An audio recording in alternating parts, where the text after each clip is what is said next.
வணக்கங்கண்ணே, இது சிங்கப்பூர் மண்ணே.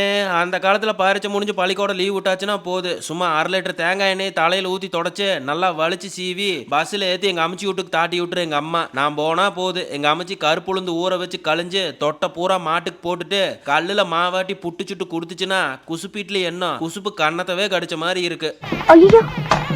ஆமா வேண்டாந்த, இப்ப இருக்கிற அம்மனிகளுக்கு உருட்டு உளுந்து ஊற வச்சு கிரைண்டர்ல ஓட்டு ஆட்டி வலிச்சு வைங்கன்னு சொன்னா அத்தனை உருட்டு உருட்டுறாங்க அப்படின்னு நான் சொல்லல.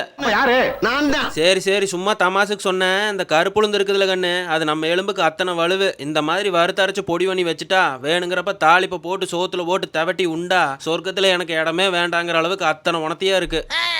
அதுக்கு எண்ணெய் நெய் ரெண்டையும் ஊற்றி நடக்கல்ல வரமல்லி வரமிளகா கருப்புளுந்து தேங்காய் துருவல் கருவேப்பிலை பெருங்காயம் புளி எல்லாத்தையும் போட்டு வறுத்து தேவையான அளவு உப்பை போட்டு மிக்சியில் அடிச்சு எடுத்து வச்சுட்டு தாளிப்புக்கு எண்ணெய் நெய்யை ஊற்றி கடுகு சீரகம் பச்சை மிளகா கருவேப்பிலை கூட அரைச்ச கருப்புளுந்து பொடியை போட்டு 4 திருப்பி சோத்துல போட்டு கிளறி எடுத்தா கருப்புளுந்து சோறு ரெடி.